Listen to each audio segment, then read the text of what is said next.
All right, listen up, guys. What we are doing today, first of all, a lot of kids were out yesterday. Haley, are you listening? I am not going to grade this yet because so many kids were out. I meant for you guys, you NJHS people, to watch the video and do the homework, but I'm going to give you an extra night to get that done. Here is the assignment. There is also a video. You need to watch the video because I review what you're supposed to do. The trick to this assignment is I wanted the answers in standard form. So you've got to work the questions like normal, but then you've got to convert all your answers to standard form. That's a trick they love to do on the end of course exam. So here are the questions. You can see them at the end of yesterday's video or today's video. But this is going to be due tomorrow. I will tell you right now, number 10 is tricky. Let's look at number 10. It takes a lot of steps. You had to convert this to slope-intercept form because you need to know what the slope is. Once you know what the slope is, then you use this point and the slope to find the equation. Once you get your equation, you got to convert it into standard form. So I'm telling you, number 10 takes a lot of work. Some of them are very simple, but number 10 takes quite a bit of work. All right, any questions about that? You're also getting a homework assignment tonight, but it should be fairly easy. It's a pretty easy lesson. It's just graphing inequalities. Are we good with that? All right, now, the other thing that's happening, the things that are happening next week. This 6 weeks has seemed very odd to me for several reasons. First of all, we have had lots of days that we missed. Second of all, next week is 2 days out of the week are going to be STAR mock testing. So we've had less instructional days, less time to get lots of grades. The more grades in the gradebook in general, the higher your grades are. And another thing that's odd about this 6 weeks, guys, is I've got more kids with grades that are not good than I have ever had. So if you are in danger of failing, you've really, really, really got to step it up this weekend and next week. Tuesday, and I need y'all's attention here because this is important. Y'all are taking a mock algebra test. There will be things on there we haven't learned yet, okay? I want you to be concerned, and I want you to try your best, but I don't want you to panic. We still have February, March, April, and a little bit of May. We got a lot of instruction left. But I have not given you a major exam. So what I'm going to do is I will pull out about 20 to 25 questions that I think are fair, and I will count that as a major test. Now, I still want you to try all the others. I am telling you, there are so many problems you can solve by looking at your answer choices and plugging them in and seeing which one works. Okay, so even on the stuff we really haven't had lessons on, you still might be able to figure it out. Anything from the quizzes we've been taking, like those quizzes on quadratic functions, 4.3, 4.4. We're going to take one tomorrow. We're learning linear inequalities. Anything that I have covered, you better believe I'm counting it. So keep that in mind. Tuesday is a huge chance to make a positive impact on your grade. Now, I'm going to help you review for Tuesday. I'm going to help you review for your quiz tomorrow. That's what we're doing real quick, and then we're going to do our lesson for today. Look at these problems, please. Get your calculators out. Reset them. We're not grading the other homework. I just talked about that for 5 minutes right here. When is the other homework due? Tomorrow. Haley, please put that up. All right, now, I called this zeros problems. Let me tell you, they will ask you about quadratics, and the things they like to ask about are the zeros, otherwise known as roots, otherwise known as x-intercepts. They like to ask about vertex sometimes. They like to ask about axis of symmetry. They like to ask about where they give you an x and you got to find the y, or where they give you a y and you got to find the x. You better believe there will be some of every single kind of situation. Now, let's review zeros problems. Number 1 doesn't really look like a zeros problem. Neither does 2 or 3, because I don't even see the number 0 in there, do I? I called it a zeros problem because you can make it. You can force it to be a zeros problem if you wanted to. You could also leave it exactly like it is and solve it. This is also an example of where they're giving you an equation, and they're also giving you a y value. And what's your job? Find the x's. Okay, you can make it a zeros problem, or you could leave it like it is. Let's talk about 2 different ways you could do this. If I wanted to leave it like it is, this is a y value. because that's what the function is equaling. So we could think of it as not a zeros problem, but finding not the zeros, but the sixes. Finding the sixes of this function. How would I do that?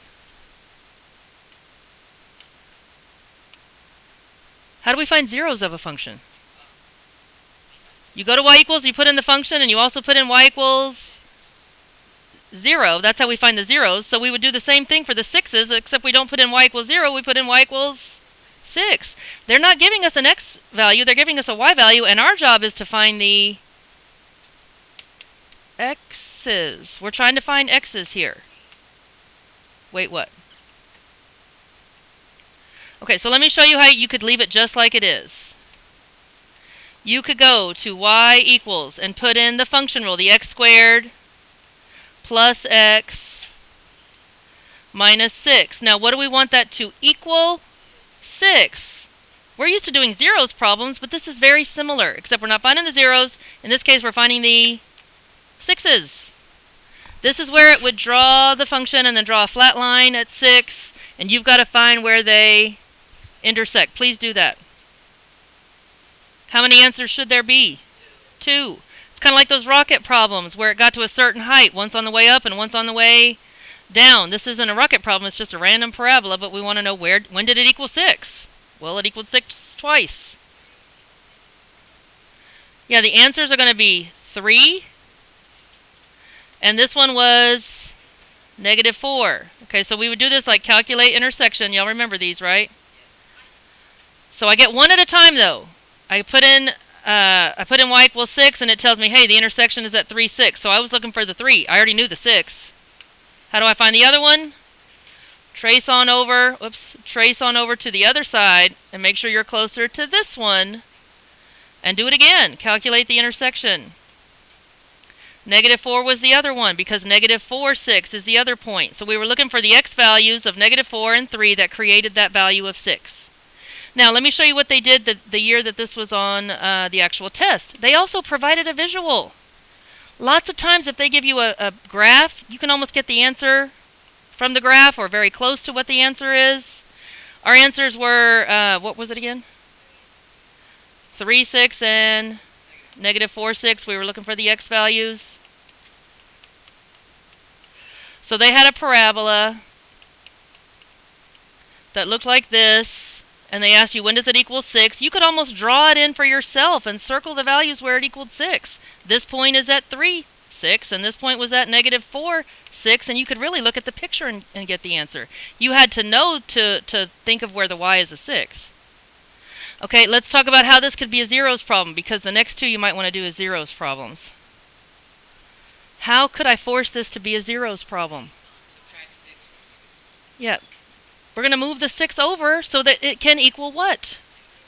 0.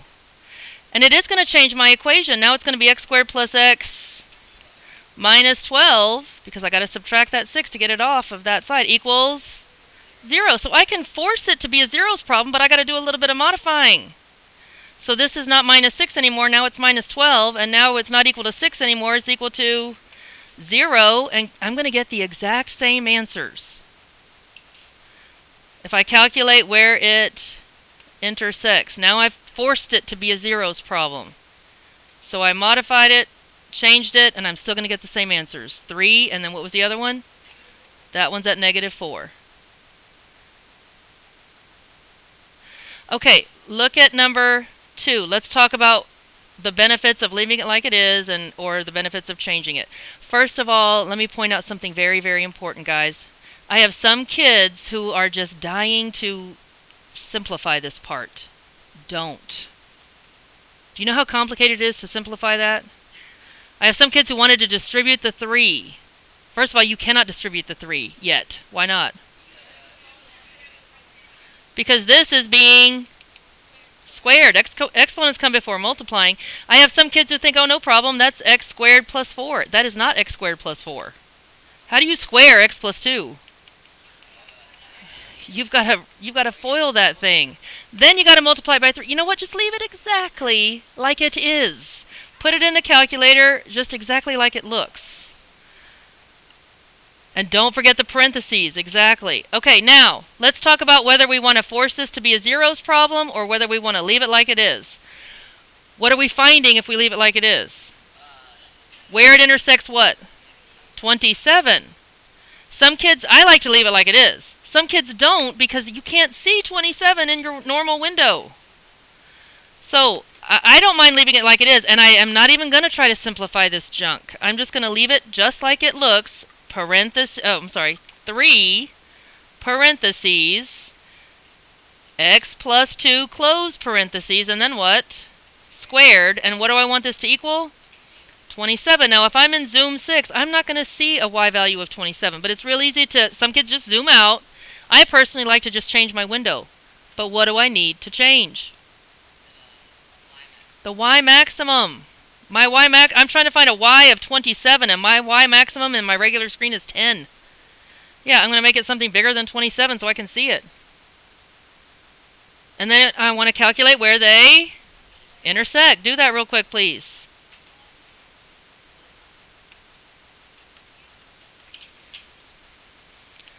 One will give me a y value of 27. And -5 also gives me a y value of 27. If I wanted to make it a zeros problem, please, please, please listen, guys, because sometimes I would do things more than one way. You've got 4 hours to take this test. On the ones that you know we have done, I would check them several different ways. Let's force this to be a zeros problem. Okay? That means I've got to get rid of that 27. I've got to move it so that there's nothing over here except a giant 0. How do I get rid of that 27? Minus 27. But here's what kids were confused. Where do I put it? You cannot put it with the 3. Why? The 3 is stuck to a whole bunch of other junk by multiplying. I just put it behind it. Yeah, just stick it on the end. But I had some kids who were trying to combine it inside the parentheses or to the 3. No, you can't. Just stick a minus 27 on the end. And then set it equal to 0. So now we have forced this to be a zeros problem. No problem with that positive 27. I'm just going to stick it over to the other side. It becomes a minus 27. And now I'm searching for not the 27s anymore because I moved it. The zeros. And I'm going to get the exact same answers that I just got a second ago. Sure enough, there's -5. And there's 1. Oops, I actually changed that to a 7. Okay, let me show you something else. You're going to have... Okay, bring it here. You're going to have... most of these are multiple choice, right? So let me just tell you that if you had no idea how to do this, you put a -27 there. You cannot use a minus sign and a negative sign interchangeably. It's multiplying -27 times all of that junk. Okay, here's another thing you could do. One of your answer choices would have been the right answer of -5 and 1. Watch what I'm about to do. Let's say I have no idea how to do this problem, but I know that I know how to plug in numbers. What is 1 plus 2? That's 3. What's 3 squared? 9. What's 3 times 9? See how that works? Put in a -5. What's -5 plus 2? No, -5 plus 2 is -3. What's -3 squared? +9. What's 3 times 9? 27. So I would probably work it and then check it. I would at least try to do it 2 different ways. Especially, yeah, they both work because there's 2 answers. What? It's going to be like a regular STAR test, so there's going to be a bunch of questions. And I'm telling you, like, even on the ones that you wouldn't know how to do, like, there's going to be some where we haven't talked about, like, there's one about a pattern rule, which we haven't even talked about, but it's got numbers you can plug in and see which one works. All right, you try number 3, please. Mackenzie, I need you focused. Guys, I am trying to help you. Jacob, you are going to lose your calculator privileges if you do that again. These are expensive. You want to buy one for me? Then you better treat it nicely. Yes. You will hear me being angry at Jacob for the rest of eternity. Whoever, all my future math students will know Jacob Estrada.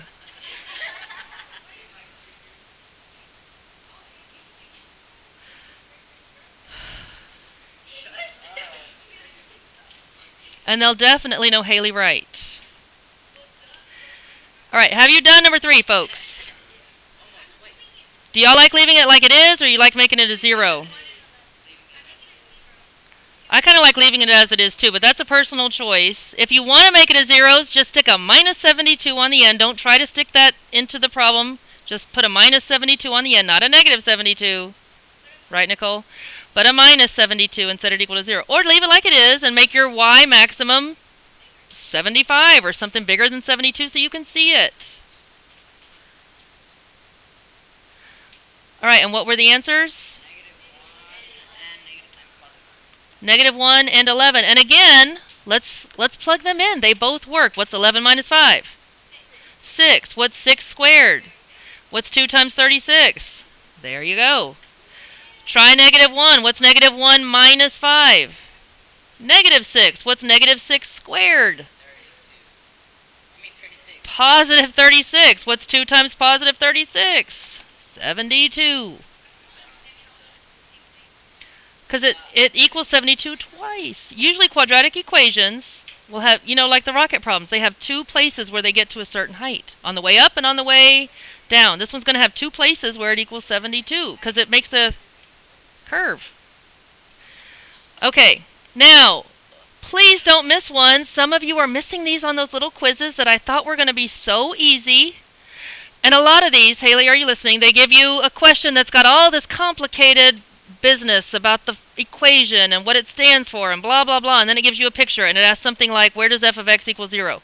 What are they asking you to find? The x-intercepts, the zeros, where it crosses the x-axis. Pretend like I don't know anything about anything, but I know that this is an x-intercept. Let's guess what it would be. It's got to be somewhere between 1 and 2, so it would have to be 1 point something. Yeah, 1.5 is a good guess. 1.4 maybe, 1.3, who knows? But it better be something between 1 and 2. What's the other one? Something between 2 and 3. Who knows what it exactly is, but you would be able to look at your answer choices and figure out which pair would work. Do you see what I'm saying? And if they give you an equation, put in the equation, put in y equals 0 and see where they intersect. But sometimes the visual aid they give you is enough to answer the question.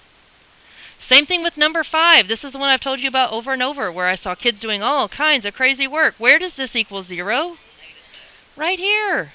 Where does f of x equal 0? What does f of x mean? Y. Where does y equal 0? Right here at -7. Guess what some kids picked?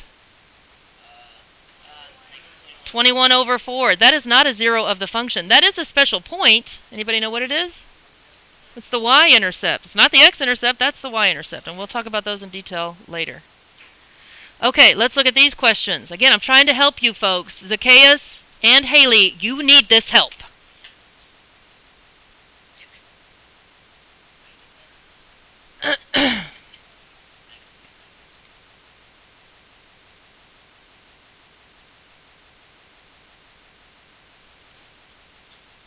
Okay, now listen to how they're asking questions. They will either ask about zeros or vertexes or give you an x and one a y, give you a y and one an x. What is the maximum value of f of x? What do you think they want? Okay, and they only want part of the vertex. The y. What's the highest value of this function? 3. They want the y value of the vertex. The value of a function is always its y value. The x's are like the inputs. The y's are the values, the answers. So the maximum value of this function is 3. What if they asked you what x value gives this function its maximum value? -3 is how we get there, but what is it once we get there? 3 is. Look at number 2. Where does f of x equal 0? -1 and -5. Now my picture's not perfect, but do you see where that's my x-intercept and that's my other x-intercept? What's the domain of this guy? All real numbers. If it's not a real life problem and it doesn't have endpoints, then the domain is all real numbers. Domain is the x values. If you see arrows on the left and right, you always look at the left and right edge for domain. If you see arrows, that means it goes on forever. Range is top and bottom. Well, this has a top, but it doesn't have a bottom. Okay, its y is what now? Less than or equal to 3. All of the y values are either at 3, this is one y value that's a 3, and any other place on this function the y value is going to be under a 3. Okay, now, here's another thing. When we first started finding zeros, we did it by factoring. We spent weeks doing that before Christmas. Now, they do like to ask about zeros. But we learned how to find zeros without factoring after Christmas. So if they want zeros, then by all means use your calculator. But they also always stick a couple of questions on there that are just plain old factoring. So you better know how to factor. These 3 problems right here, kids forget about, and it makes me sad because these are the easiest things in the world to factor. What are those called again? Difference of 2 squares. There is no guessing and checking. You don't have to wonder, hey, is 9 going to be 3 and 3 or 9 and 1? Who knows? I know, because it's difference of 2 squares. It has to be 3x and 3x. And 49 is going to have to be 7 and 7. One is a plus and one is a minus. Now, in the past, they usually gave you both factors, and you could check it by foiling. Some of you still missed the ones that you could have checked by foiling. Let's try this. This would be 9x squared. Look what happens to the middle term. Negative 21x, and then I get a positive 21x. That's why there is no middle term. It canceled out. And what do I get at the end? Minus, not plus, but minus 49. So I could have foiled this and checked it, and yeah, that's it. But this is what they like to do now. They'll ask you, name one factor.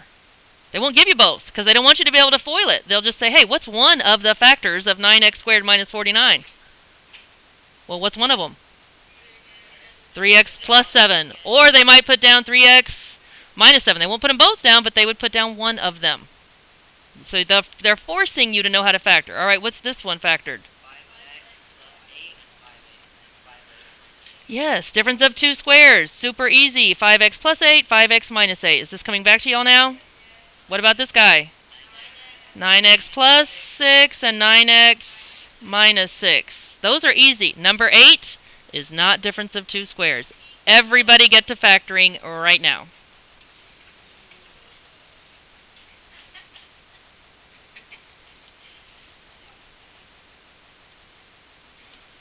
Not everybody hated factoring. I like factoring.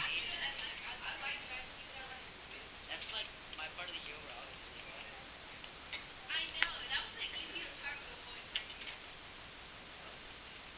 So this is where you guess and check for 6. Now 6 could be a 1 times 6 or a 2 times 3. Which pair is probably going to be your best choice to start guessing with?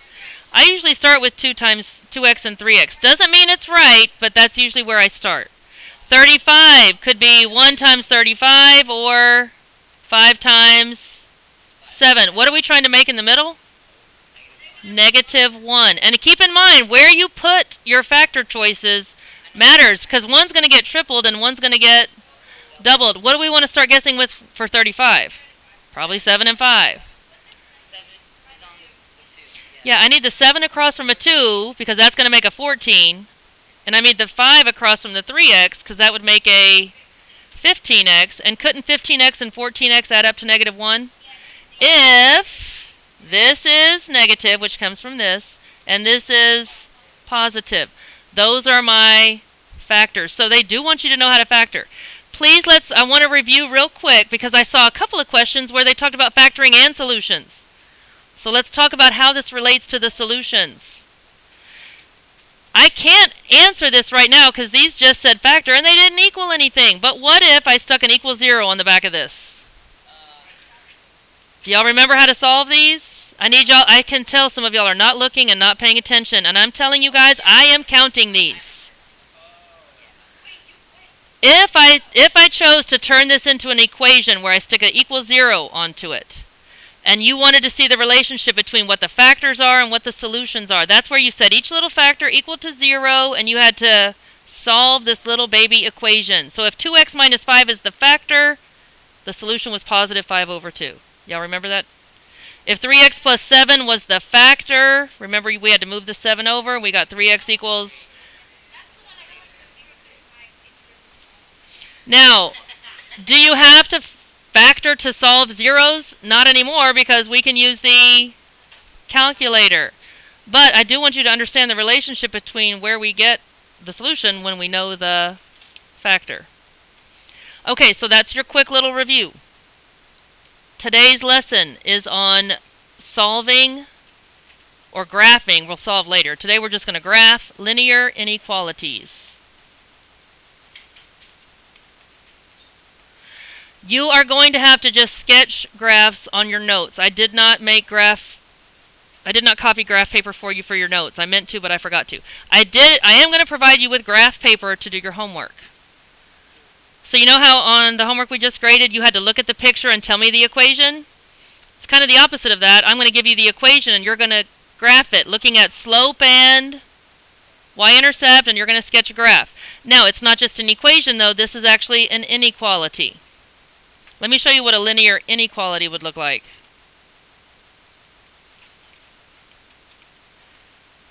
It involves shading. Okay, you remember when we did things on a number line? Like if I asked you to graph x is greater than 5, you would have put an open circle at 5 and shaded to the right. We're kind of moving that concept into a two-dimensional linear situation where it's not just one letter. It's going to be an x and a y. It's going to be a line, and you're going to shade either above the line or below the line. Okay, so your answers will look something like this. Now, let's talk about inequalities real quick. Remember how this circle this type of picture would result in an open circle? Y'all remember that? But this kind of inequality, you would have a closed circle. Okay, well, it's kind of the same concept, except now it's not the circle that divides the answers, the right answers from the wrong answers. It's a whole line. So if you have these two symbols, which means there's no equal to part, then you connect your line with dashes. You don't draw a solid line. So that's kind of the open circle version of graphing on a number line. You see what I'm talking about? Mackenzie, wake up. These two symbols would be a solid. That says dashed line.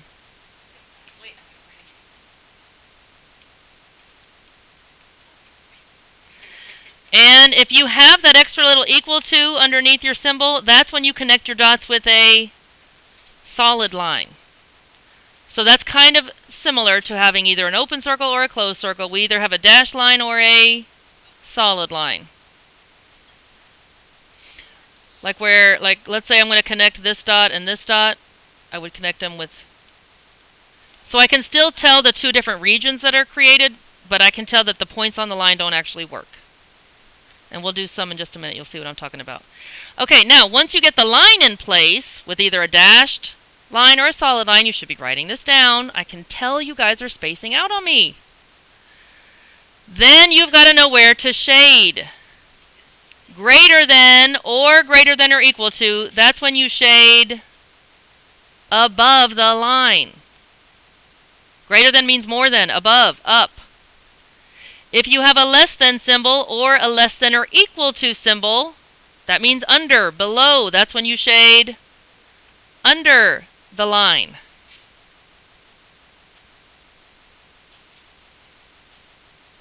Oscar, you already know how to do all this?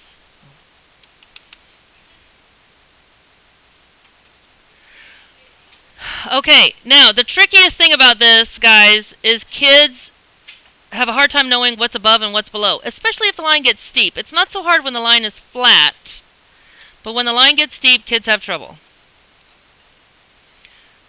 Okay, let's do one so you can see what this looks like. I'm going to give you an inequality, and your job is to graph a picture that shows all of the answers to this inequality. Y is greater than or equal to 1/3 x minus 2.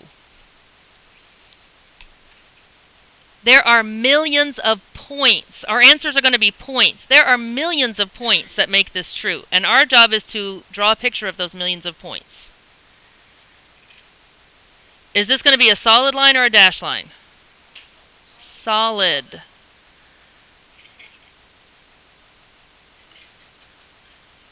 Okay, now I'm going to graph it just like I would. I'm going to graph the line just like normal, and I'm going to connect my dots with a solid line. So I want to look at my y-intercept and my slope so I can figure out where this line even is. What's my y-intercept? -2.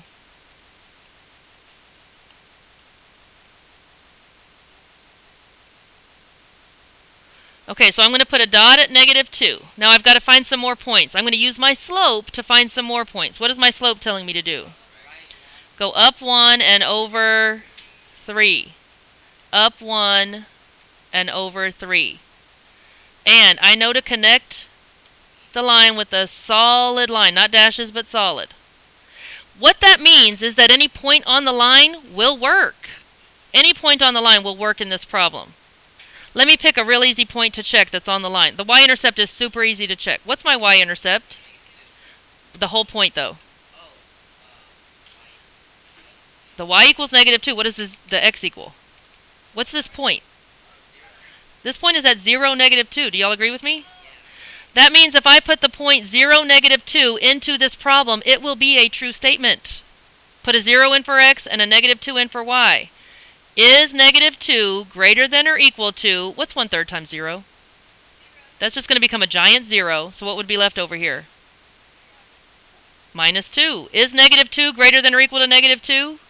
Yes, that's why I made a solid line, because any point I land on the line, if I plugged it in, works. Do you see what I'm saying? Those aren't the only points that work. You see how my line has divided this graph into 2 sections. Let's name the 2 sections just so we can talk about them. I don't care what we name them. What do you want to name the top section? Let's call this one Bob. Let's call this one John. Now, one of those, either Bob or John, has all the right answers, and either Bob or John has also all the wrong answers. We are trying to graph where the solutions, the y values, are greater than this line. Is that Bob or John? It's Bob. Do you see how Bob is above the line? And John is below the line? Haley, question? Because I kept going up 1 and over 3. How did I get all the way over here? I went up 1 over 3.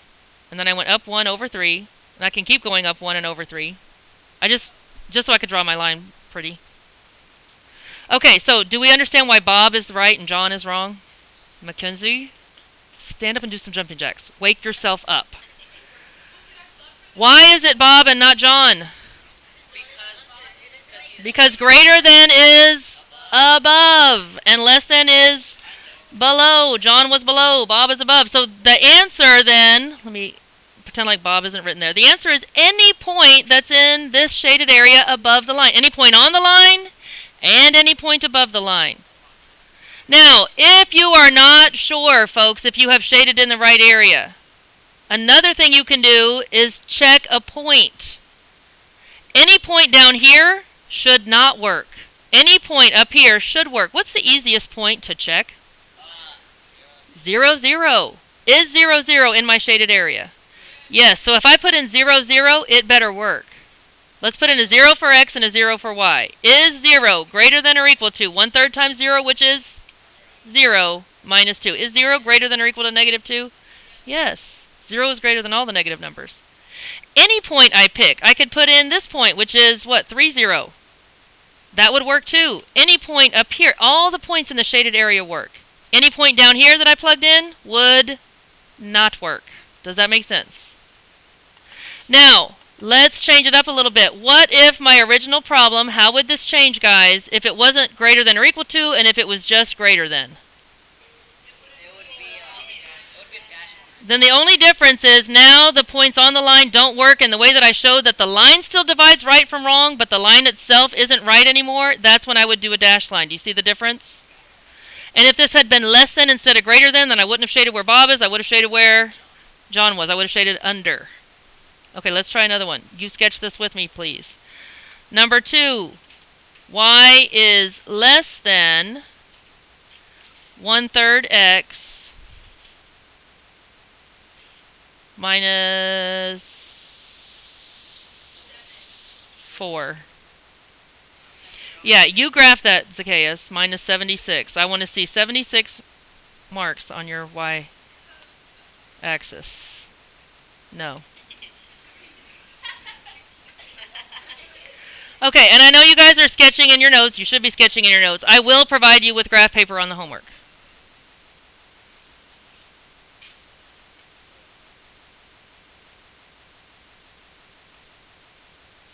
Okay, so before I even begin, I ask myself, am I going to have a solid or a dashed line? Dashed. Why is it dashed? Because it's just less than, not less than or equal to. Is it going to be shaded above or below? Below, because it's less than. So I kind of know that this is dashed and below. Those are two things that must be true on my picture. Ladies? Hush. Alright, what's my y-intercept? What's my y-intercept? -4. Okay, so I put 0, -4 on my line. And then I'm going to go what? Up 1 over 3. Up 1 over 3. So it's kind of flat. Fraction slopes make your line kind of flat. I cannot put a solid line now because I have to show somehow that points on the line really don't work. But the line still divides right answers from wrong answers. So I need to shade below. Let's just call this region 1 and region 2. Which region is below? Region 2 is below. Because it's less than. Less than means below. So you would also, the shading is also important. You got to shade under the line for me. That means any point over here in that shaded area will work. Will make a true statement. Any point that's not in the shaded area should not work. Now, I always like to check 0, 0. Whether it's right or not, it doesn't really matter. Is 0, 0 in my shaded area? No. So if I put 0, 0 in, should it work? No. So I'm just checking to make sure 0, 0 doesn't work. Because 0, 0 is just the easiest thing to check. Is 0 less than -4? No. And that's fine because I didn't have it shaded in. So I know that these are not right. And then that means these are right. Do you see what I'm saying?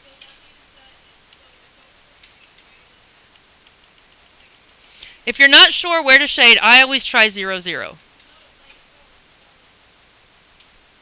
What?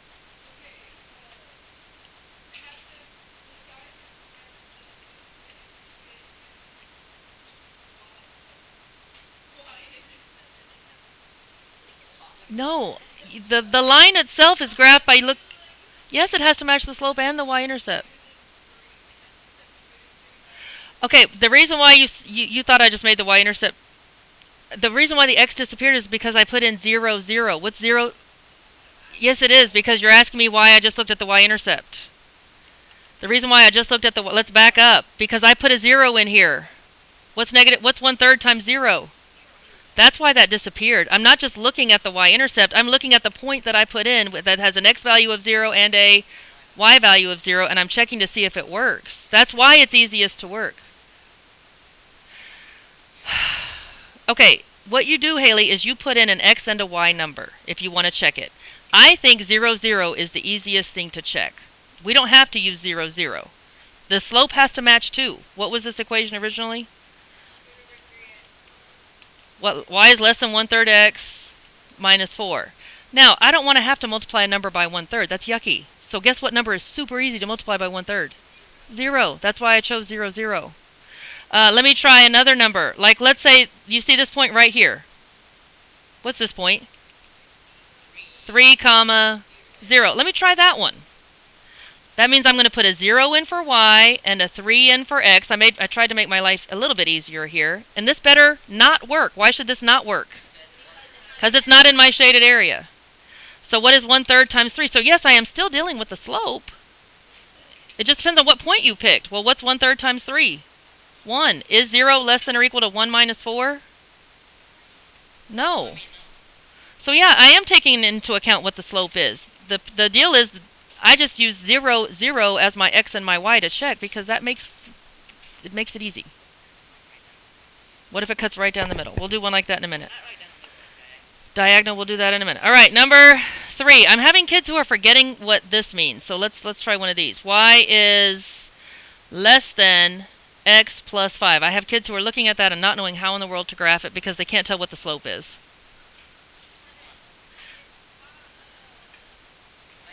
And you know what drives me so crazy is when I ask kids, what's the slope, and they tell me X. That makes me want to pull my hair out. The slope is never X. The slope is the number in front of X when it's in slope-intercept form. The slope here is a 1.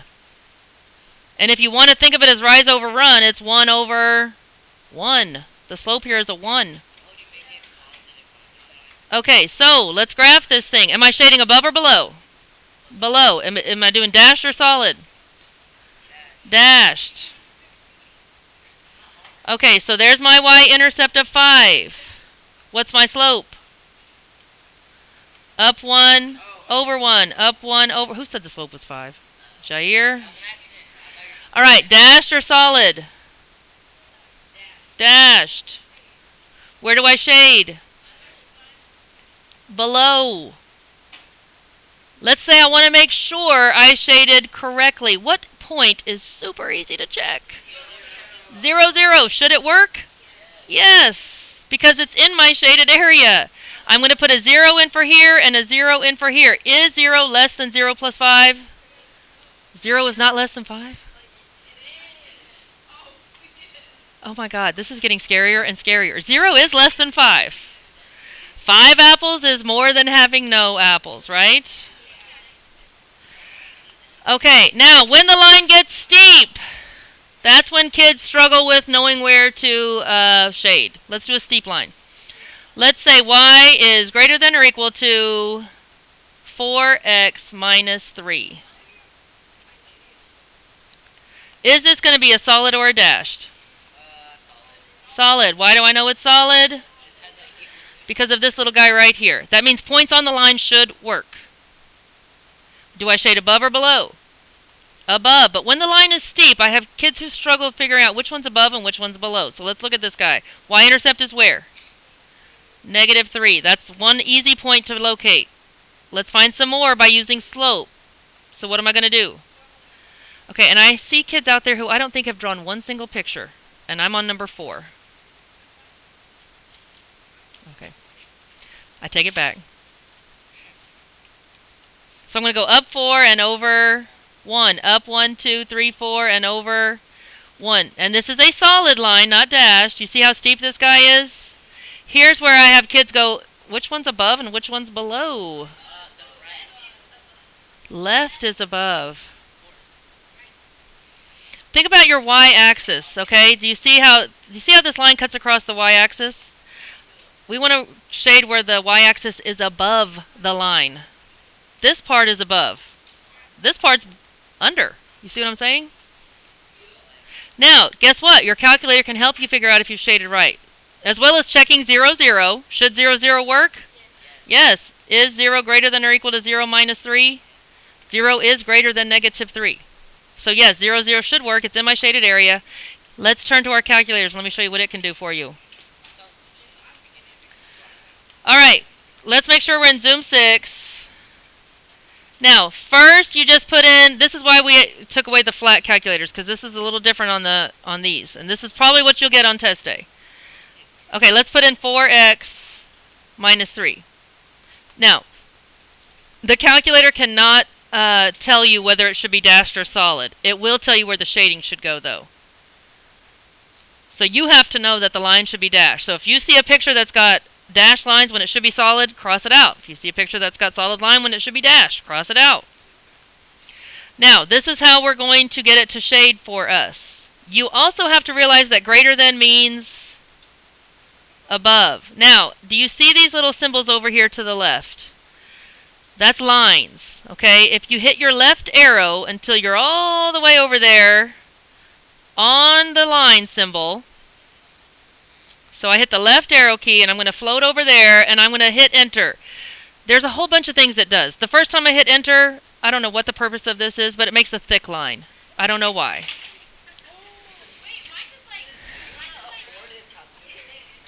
Okay, guys, stay with me. If you get ahead, you're going to get confused. Hit enter again. Look at that symbol. Do you see that triangle that's in the upper right-hand corner? Guess what that is? That's above, which means what? Okay, you went and you hit enter too many times. Right now I'm on greater than. Hit enter again, and guess what that is? Less than. Hit enter again, and it just makes, I don't know what the purpose of this is. It does that. Hit enter again, it's going to be a dashed line. Okay, but what do we want it to be? What do we want it to be, guys? Greater than, above. So keep hitting enter till you get to the one that's above. And then hit graph, and it's going to shade for you, and it should look similar to the picture that you have graphed on your graph paper. Yeah, its shading is much neater than mine, but it's shaded. Are you with me? Okay, I want you to sketch a picture of this, please. Guys, quickly, quietly. Y is less than or equal to negative 3x plus 2. Sketch a picture of it, check it in your calculator, make sure it looks correct. Let's go. Let's go, let's go, let's go. Should it be solid or dashed? Solid. Should it be shaded above or below? Below, because it's less than. Solid because of this, below because it's less than. Y-intercept is 2. The slope's telling me to go down 3 and over 1. Down 3 and over 1. Solid line. Shaded under, below.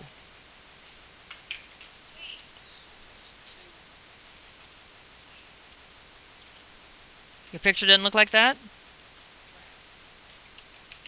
It's the steep lines that kids struggle with.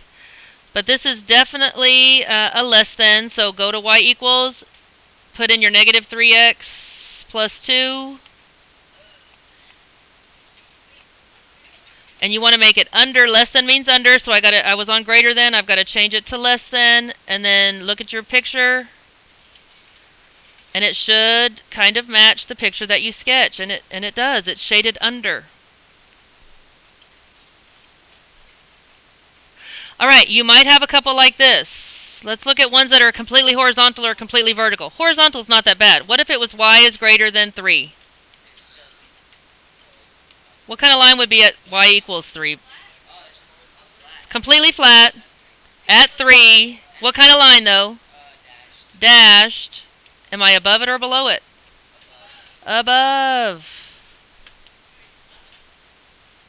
All those points above there have a y value that's bigger than 3.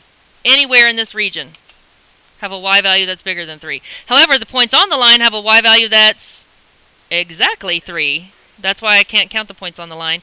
And all the points under it have y values that are less than 3. Okay, and what about if it's straight up and down? Number 7. X is less than or equal to 1, let's say. Solid line. Okay, now, we can't really say above and below on these because a straight up and down line doesn't have above and below. It has right or left.